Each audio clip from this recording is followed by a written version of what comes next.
El fuego se apagó a medianoche. Esa fue la primera señal.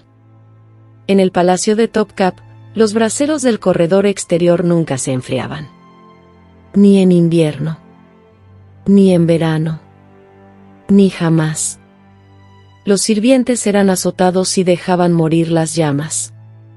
Entonces, cuando la luz desapareció del pasillo que daba a los aposentos de Hurrem aquella noche de febrero, ella lo supo antes de que alguien se lo dijera.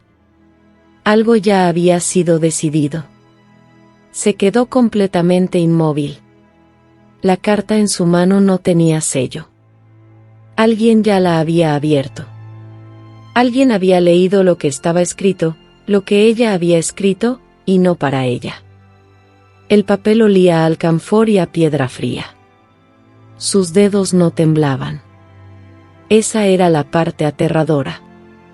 Había tenido miedo tantas veces dentro de estos muros que el miedo hacía mucho había dejado de sentirse como miedo. Había empezado a sentirse como claridad. Dejó la carta sobre el cofre de madera que estaba a su lado. Miró la puerta. Ya sabía quién estaba parado al otro lado. Lo había sabido durante 3 semanas. La pregunta nunca fue qué había hecho Ibrahim Pasha.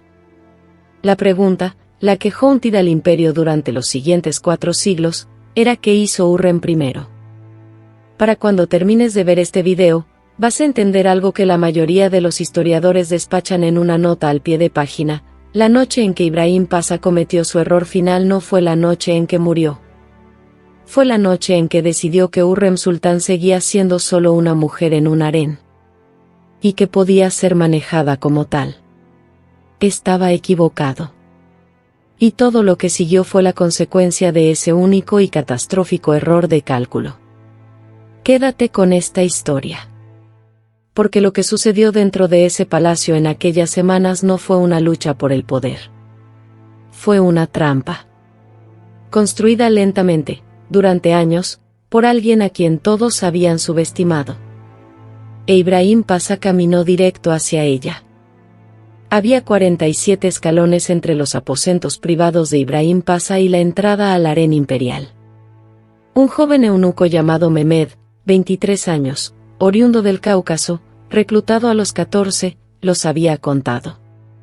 Los contaba cada noche. No por costumbre. Por supervivencia. Sabía que la velocidad con la que un hombre recorría esos 47 escalones te decía todo lo que necesitabas saber sobre lo que estaba ocurriendo dentro del palacio. Esa noche de febrero, Ibrahim Pasha no los recorrió en absoluto. Envió un mensajero. Un niño. 12 años, cargando un documento doblado bajo el brazo como si fuera una lista de compras del bazar. El nombre de ese niño nunca fue registrado. Pero lo que llevaba, sí. El documento era una correspondencia, interceptada, como se descubriría, entre Ibrahim Pasha y un representante de la corte habsburga. No era una comunicación diplomática. No era una propuesta de tratado formal. Era algo mucho más personal. Algo que, leído bajo cierta luz, sugería que Ibrahim Pasha había estado proporcionando información estratégica al principal enemigo del imperio a cambio de garantías de protección. ¿Protección de qué? Esa era exactamente la pregunta. El documento llegó a manos de Hurrem a través de un canal que ella había tardado 2 años en construir. Una costurera. Una dama de compañía con una hermana casada con un escribano de la oficina de correspondencia extranjera. 3 personas. Una cadena tan delgada que debería haberse roto. No se rompió. Leyó el documento en el tiempo que tarda una vela en consumir 1 centímetro de cera. Luego tomó una decisión que alteraría el curso del Imperio Otomano. Y la tomó en silencio, en la oscuridad, sin más testigo que el frío aire de febrero que se colaba por la ventana enrejada. No fue a ver a Solimán. Todavía no. Piénsalo. En ese momento, Hurrem tenía en sus manos un documento que podría haber destruido al hombre más poderoso del imperio en cuestión de horas. Cualquiera en su posición, Cualquiera que hubiera sobrevivido menos, que hubiera calculado menos, habría corrido directamente con el sultán. Pero Hurrem no era cualquiera.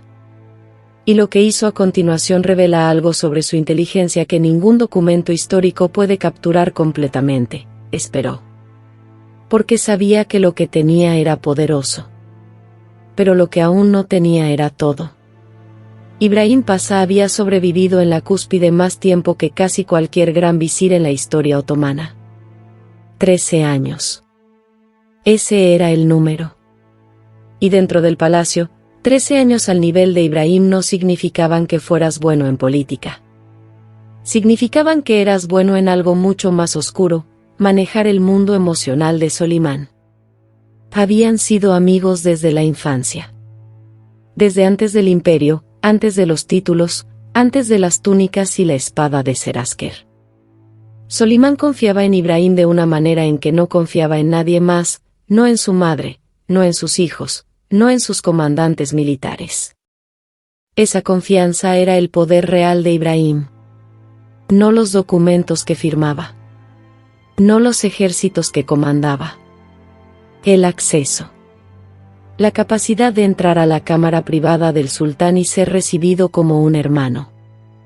Para 1536, ese acceso había comenzado a costarle todo. Porque Solimán también había empezado a confiar en alguien más. Ibrahim lo entendía a un nivel que nunca admitió ante nadie. Existe una carta que sobrevive, los historiadores debaten su autenticidad, pero su contenido emocional es consistente con todo lo que sabemos de Ibrahim en ese periodo, en la que describe a Hurrem Sultán como un fuego que no sabe que está quemando la casa. La escribió aproximadamente en 1534.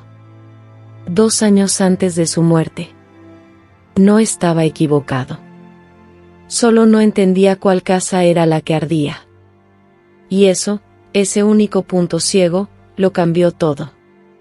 Hay algo profundamente humano en el error de Ibrahim. No fue la corrupción lo que lo destruyó. No fue la ambición desmedida, aunque la tenía. Fue algo más simple y más antiguo.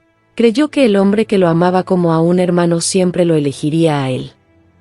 Creyó que el amor era suficiente protección.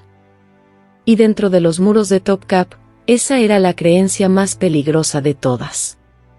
Un embajador veneciano llamado Pietro Bragadin documentó una cena con Ibrahim Pasha a finales de 1535, meses antes de la ejecución. Describió a un hombre que hablaba demasiado, reía demasiado fuerte, y no dejaba de mirar la puerta. Bragadin escribió, tiene los ojos de un hombre al que ya le han comunicado su sentencia pero todavía no le han dicho cuándo se ejecutará. Bragadin regresó a Venecia e informó al dux que la corte otomana estaba en medio de un realineamiento de poder tan profundo que sus consecuencias se sentirían en todo el Mediterráneo. Tenía toda la razón. Y en algún lugar de ese palacio, mientras Ibrahim miraba puertas y reía demasiado fuerte en las cenas, Hurrem Sultán estaba sentada en silencio, construyendo lo que Ibrahim nunca vio venir. La gente habla del poder de Hurrem Sultán como si lo hubiera tropezado. Como si la proximidad a Solimán la hubiera hecho poderosa por accidente. Esa es la lectura más peligrosa de esta historia. Lo que Hurrem construyó dentro del palacio de Topkapı entre 1520 y 1536 fue una de las redes de inteligencia más sofisticadas jamás construidas dentro de una corte otomana. Y la construyó usando los únicos recursos que le habían dado, mujeres, sirvientes, y tiempo. El harén no era una prisión con mejores cortinas. Era un organismo vivo, cientos de personas en proximidad constante, movimiento continuo de bienes e información, un ritmo diario de acceso y restricción que creaba, para alguien que prestara suficiente atención, un mapa de todo lo que ocurría en el palacio. ¿Quién era favorecido? ¿Quién estaba cayendo? ¿Quién necesitaba dinero? ¿Quién tenía miedo? Hurrem prestaba atención. Llevaba 16 años prestando atención. Para 1536, tenía 3 canales de información distintos operando simultáneamente, ninguno de los cuales sabía de la existencia de los otros. una red de costureras del palacio que se movían entre los aposentos. Una relación con un eunuco de alto rango llamado Zumbula A, quien controlaba el acceso a los apartamentos interiores del palacio. Y, lo más crítico de todo, una línea dentro de la oficina de correspondencia extranjera que le había tomado 2 años construir y que le costó 3 joyas personales, una promesa que cumplió y una que no. Esto no era una mujer reaccionando a la traición de Ibrahim Pasha. Era una mujer que había estado esperándola. Zumbula A, el eunuco de alto rango, originario de Etiopía, traído a Estambul de niño, con aproximadamente 50 años para 1536, era una de las personas más poderosas sin título formal en todo el imperio. Controlaba el acceso físico a 17 áreas separadas del palacio interior. Había visto ir y venir a 4 grandes visires. Entendía el poder de la manera en que siempre lo hacen quienes nunca lo han ostentado oficialmente, completamente, y sin ilusiones. Su cooperación con Hurrem no era ideológica.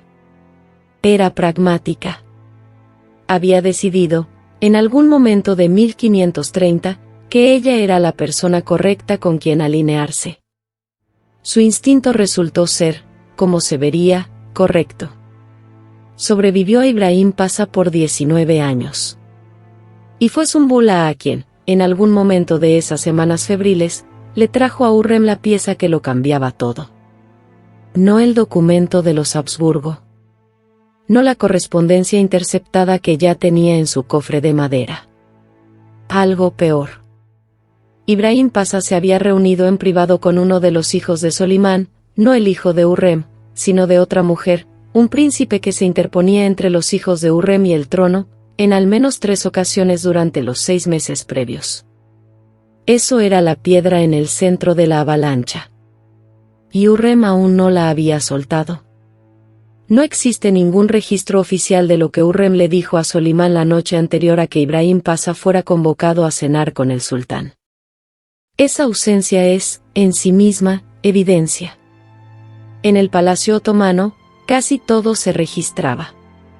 Libros de contabilidad, correspondencia, documentos de la corte, incluso notas de audiencias casuales, el aparato burocrático del imperio era meticuloso hasta la compulsión. La ausencia de un registro, a este nivel, con este tema, durante este periodo, no es un accidente de la historia. Es una decisión. Lo que sabemos por documentos circundantes, cruzando las cuentas de Pietro Bragadin, las memorias posteriores de un médico del palacio llamado Ramazán, y una carta fragmentaria descubierta en los archivos de Topkapı en el siglo XIX, es lo siguiente. Solimán hizo invitar a Ibrahim Pasha a cenar con él la noche del 5 de marzo de 1536. La invitación era personal. Cálida. Del tipo que solo envía a un hermano. Ibrahim asistió. La cena duró aproximadamente 3 horas. Ibrahim fue estrangulado esa noche, en su cámara de huéspedes, dentro del palacio, por los propios ejecutores del sultán. Lo que nadie ha podido explicar de manera satisfactoria, hasta que vuelves a colocar a Hurrem Sultán dentro de la línea de tiempo, es porque Solimán actuó entonces. No en 1533, cuando Ibrahim se llamó a sí mismo sultán frente a dignatarios extranjeros. No en 1534, cuando sus decisiones en el campo de batalla comenzaron a costar al imperio. No en 1535. ¿Por qué marzo de 1536? La carta fragmentaria responde esta pregunta. En esa carta, escrita por alguien identificado únicamente como un alto funcionario de la corte, dirigida a un destinatario desconocido fuera de Estambul, el escritor describe una audiencia privada con el sultán aproximadamente una semana antes de la muerte de Ibrahim. La audiencia no estaba registrada. La presencia de una mujer está implícita pero no declarada directamente. El escritor dice únicamente, Su Majestad fue mostrado algo que no sabía. Y lo que no sabía no era pequeño. Hurrem le había mostrado las reuniones entre Ibrahim Pasha y el príncipe rival. No la correspondencia con los Habsburgo. no los documentos interceptados. Las reuniones. Solimán no actuó contra Ibrahim por traición extranjera. Podría haber racionalizado eso, encontrado una manera de contextualizarlo, encontrado una manera de mantener a su hermano cerca a pesar de todo. Actuó contra Ibrahim porque Ibrahim se había estado reuniendo en secreto con un príncipe que, de tomar el trono, habría asegurado que los hijos de Hurrem Sultán, y por lo tanto Hurrem misma, no sobrevivieran la transición. Ibrahim Pasha no había estado tratando de socavar al sultán. Había estado tratando de elegir al sucesor del sultán. Y Solimán, que había confiado en Ibrahim con todo, con su ejército, su diplomacia, su alma, comprendió en ese momento para qué se había usado realmente esa confianza. La invitación a cenar salió a la mañana siguiente. Ramazán, el médico del palacio, aproximadamente 60 años para 1536, había servido durante 2 sultanatos, fue una de las personas que examinó el cuerpo de Ibrahim Pasha a la mañana siguiente. Su testimonio, conservado de forma fragmentaria, describe a un hombre que no mostraba señales de haber luchado. La silla seguía en su sitio. La copa seguía sobre la mesa. Ibrahim Pasha, según Ramazán, no había peleado. Si eso significa que lo tomaron completamente por sorpresa, o si simplemente había dejado de correr, es una pregunta que Ramazán no respondió. Quizás no pudo. Quizás eligió no hacerlo. Y la carta sellada, el documento original interceptado, con olor a alcanfor y bordes ásperos, fue encontrada en los aposentos de Hurrem años después, durante un inventario realizado tras su muerte en 1558. Nunca había sido presentada como evidencia. Nunca usada formalmente. Nunca mostrada a nadie, de manera oficial. La había guardado. No como protección. No como palanca. Como recordatorio. El cuerpo de Ibrahim Pasha fue enterrado en silencio. Sin funeral de Estado. Sin duelo público. Sin explicación oficial a la corte ni al pueblo, simplemente el anuncio de que el gran visir había muerto, y que su reemplazo había sido designado. El reemplazo fue Ayaz Mehmed Pasha, un hombre sin relación personal con Solimán. Un hombre que nunca sería invitado a cenar en privado con el sultán. Un hombre que nunca sería lo suficientemente confiable como para volverse peligroso. Eso no fue un accidente. La posición de Hurrem Sultán en el palacio cambió de manera medible en las semanas y meses posteriores a la muerte de Ibrahim. No porque Solimán la recompensara abiertamente, era demasiado cuidadoso para eso, demasiado consciente de las apariencias, demasiado profundamente sumido en el complicado duelo de haber matado a su amigo más cercano. Pero los apoyos estructurales de su posición se volvieron significativamente más sólidos. En 1534, ya había hecho algo que ninguna mujer en la historia otomana había hecho, se había casado con el sultán.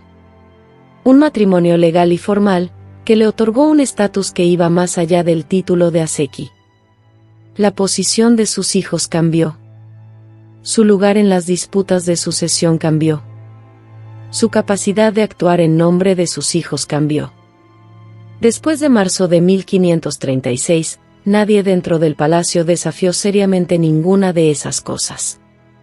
El príncipe rival, aquel con quien Ibrahim se había reunido, cuya identidad la mayoría de los historiadores cree que era Sesade Mustafa, el hijo mayor de Solimán de otra mujer, viviría otros 17 años antes de su propia ejecución en 1553, ordenada por Solimán, basada en evidencia de una conspiración contra el trono. La relación entre esa ejecución y Hurrem Sultán ha sido debatida por historiadores durante 4 siglos y medio. Lo que no se debate es el resultado. Después de 1553, el camino al trono pasaba directamente por los hijos de Hurrem. Todo lo que había construido. Cada alianza forjada en la oscuridad. Cada joya intercambiada, cada costurera de confianza, cada carta guardada en un cofre de madera. Todo llegó, eventualmente, al lugar al que ella siempre había estado apuntando. En 1558, Hurrem Sultán murió, la causa no está clara, posiblemente enfermedad, posiblemente el peso acumulado de una vida dedicada a ese nivel de alerta sostenida. Fue enterrada en un mausoleo adyacente al propio de Solimán, en el complejo de la mezquita de Suleimaniyye. Era un honor sin precedentes. Solimán murió 8 años después, en 1566, en campaña. Llevaba consigo sus cartas.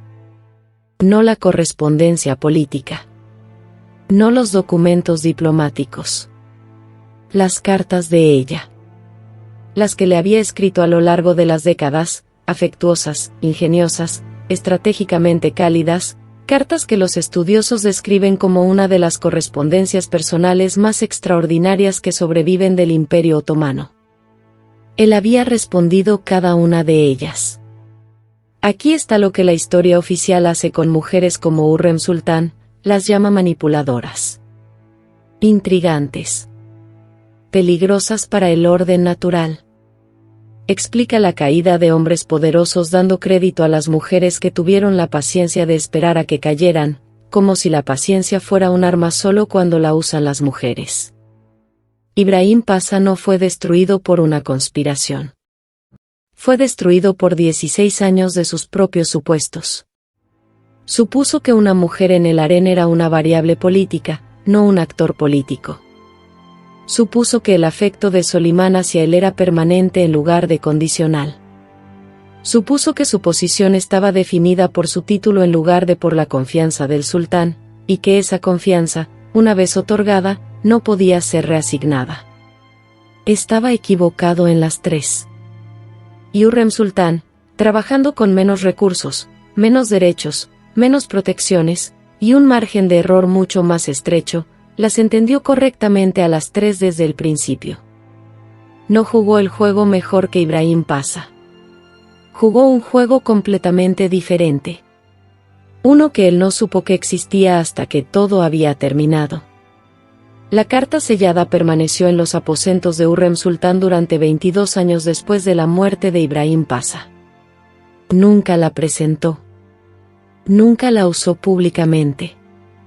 Nunca dejó que se convirtiera en evidencia. No la necesitaba. La pregunta que persiste, la que creo que importa más que cualquier análisis político de esta historia, es esta. ¿Qué dice de un sistema cuando la única manera en que una persona puede protegerse a sí misma, proteger a sus hijos, proteger su futuro, es convertirse en la persona más cuidadosa de la habitación? No la más poderosa. No la más violenta. La más cuidadosa. Eso no es estrategia. Es supervivencia.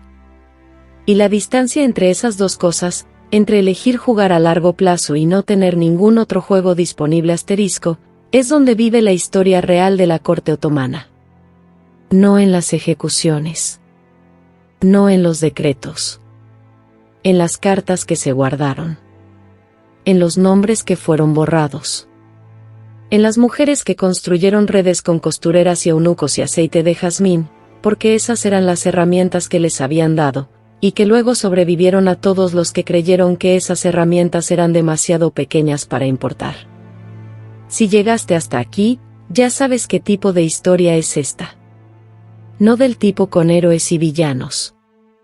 Del tipo con sistemas y las personas que se ven obligadas a navegarlos. Si esa es la historia que quieres, la versión oculta, la versión incómoda, la versión que no te enseñaron, el botón de suscripción está justo ahí. Tenemos más de esto. Historias que no llegaron a los libros de texto. Historias que alguien, en algún lugar, decidió que eran demasiado complicadas para contarse de manera limpia. Creemos que lo complicado es el punto. Déjanos en los comentarios, ¿qué parte de esta historia te sorprendió más? Porque quiero saber qué parte de la versión oficial ya te habían contado, y qué dejó afuera.